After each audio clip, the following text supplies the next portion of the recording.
Good afternoon. Oh, good. I am the last one. I was sharing with some of you, I promise. There's no more after me.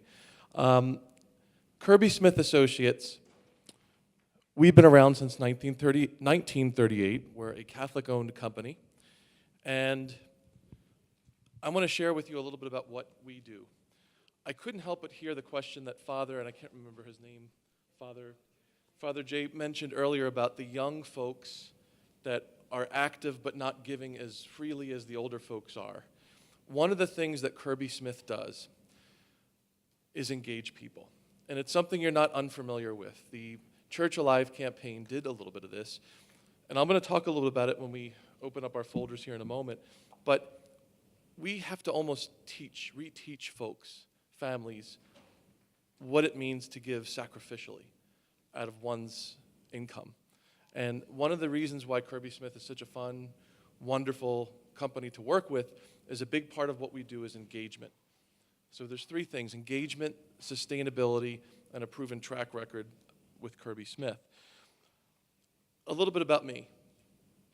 I am a son of this diocese. There's a priest in this room, Father Joe over here, who I heard my first Mass ever as a young man.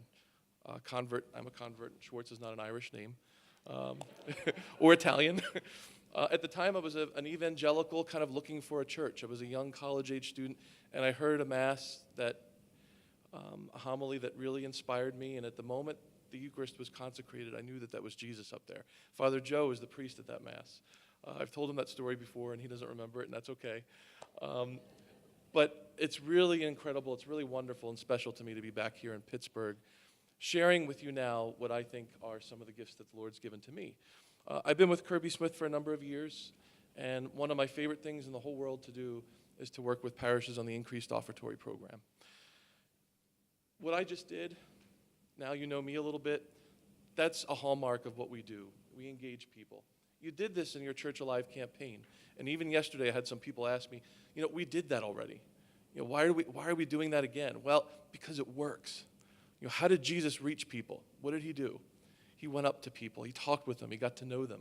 I think about that story, the woman at the well.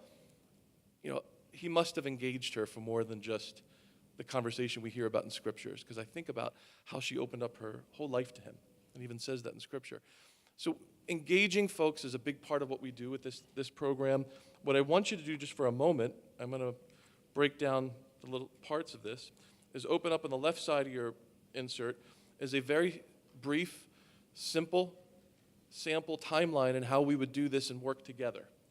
I didn't bring all of my materials today, but we do have handouts. We do have letters. We do work with a company that helps get you envelopes. I wanted you to really see what your involvement, what would it take from you. I wanted it to be very clear today. You can see here there's almost 3 phases in our campaign. I hate calling it a campaign because it's really not a capital campaign, but our effort together. I'm with you, and that's one of the other big hallmarks of Kirby Smith.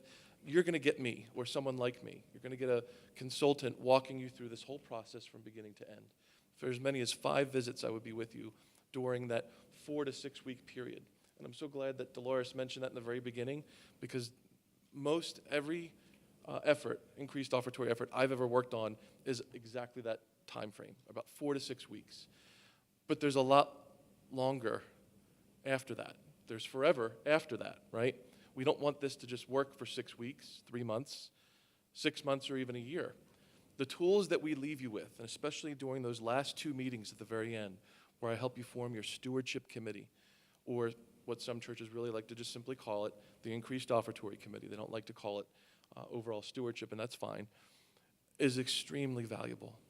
Because this isn't about 3 months, 6 months, or a year. This is about an ongoing step process, which if you turn to the other side, that's the name of our program, the STEP program. And again, a lot of our materials are on the back there that come along with this program. I really want to encourage you to read through our materials a little bit here. I've got after I'm done, not today, at this moment, we have a wonderful brochure here. Kirby Smith is all about those small steps.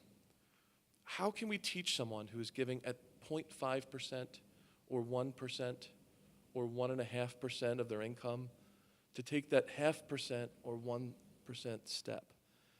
Because the goal is 10%, right? I was talking with, I can't remember your name again, Debbie, from what church were you from? From St. Simon and Jude, about our backgrounds. We have a similar background. You know, me as a convert, my first church, I remember them not so much telling you, but like this assumption that if you're not giving 10%, your salvation might be in jeopardy. It's not like that for us in the Catholic Church. It's a little bit lower key. But what an interesting conversation that we had, because you can't build Rome in a day. We've heard that phrase a million times. And how ironic is that also, because as Roman Catholics, we can't build our stewardship in a day or a month or even a year. We can't expect people, Father, families like me, I'm a man who's in my 40-something years old, and my wife of 4 children, we were never taught how to give. You know, there was never a stewardship facts of life conversation with us. There was never a moment where her father or my father said, I'm going to teach you how to give back to God what he's given to you. Never had that moment. I had to learn that as a young man, as an older man, as a married man, and then a father, how to be a steward. So what Kirby Smith does is we take ministries and we partner with you. Okay, so this is where it starts to become a little bit familiar about what you've done before. We put folks from your congregation who are the most engaged members of your congregation, leaders of ministries. Who does the Vacation Bible School? Who is the youth minister? Who is maybe that high school age student whose life was touched by Life Teen or their youth ministry program or their CCD or religious education program? Who are these people? Those are the people and the ministries who benefit from the offertory. It's not just about the lights on or the water running. The lights are on and the water's running so that people can grow in holiness. That's what this is all about. It's about knowing who these people are. That's when people, I'm not used to staying near a microphone, but that's when, if you can see what I'm doing, I'm reaching in my pocket. When the basket gets passed around on Sunday, we teach people from going into their wallet to becoming the people that go and do this and reach for their envelope. What we do is we try to help teach people to become intentional givers. I love that word deliberate. It's another way that you can explain it. What is an intentional giver? It's someone who maybe the night before Mass, their show is over, their favorite show is over, their last child's in bed, and they spend a moment thinking, okay, what did I do last week? I did $3. Can I do $4? If someone has that mindset, can I do $1 more? A lot of people are going to go up 20, 30, 40% right there, right at that moment. Can a $10 giver become a $14 giver, $15, $16 giver? These are important moments that we can capture together with these folks. Sorry. But they have to hear a message. They have to listen to others that are a part of the life of the church. You hear that phrase a lot, the life of the church, the work of the church. What is the work of the church? All you have to do is read a bulletin. And that's what the offertory is all about. So I'm going to ask you to read through our materials here. In the back, we have a number of items that come with us working with you. The biggest thing for me is going to be me walking you through it, working with you throughout this entire process, leaving you with a stewardship manual, helping you to form a stewardship committee, and then finally, giving you everything you need to sustain this for a long period of time. I'm working with a church right now in the northeastern part of the country, the northeastern part of the state. It's in Milford, PA. It's in the extreme northeast. You can almost touch New York State. And I just talked with them yesterday. They're having a year follow-up meeting, and they're really excited because they originally had an initial 3-month bump of about 25, 26%, and that's going up. They're approaching 30% now because they're taking the steps. They're taking these small steps together. So I'm with you for a long time. I have some churches that I still talk with 2-3 years later. And it's a wonderful moment when I can engage a church well after our initial 4 or 6 week period, and I can help them along. When you form a partnership with Kirby Smith, it's for as long as you want it to be. You know, for me, it's going to be as long as I'm with Kirby Smith, which I hope to be for a long time.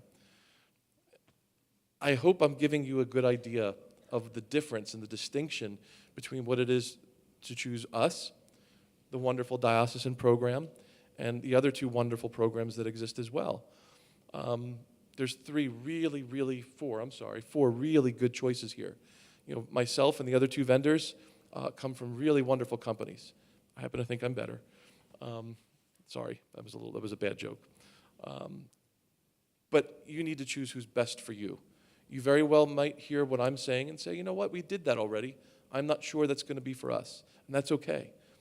But what I hope you do is I hope you look at what we have to offer you and say to yourself, you know what, would engagement in hearing the ministries, you know, hearing people from those ministries, representatives, would that excite and incite people to give more? Ask yourself that question. Would it mean more for it not just to be the priest, but others who share in your mission in your church to be in front of others, to move their hearts, so that eventually their wallets could also be moved? Because that's why we're here today.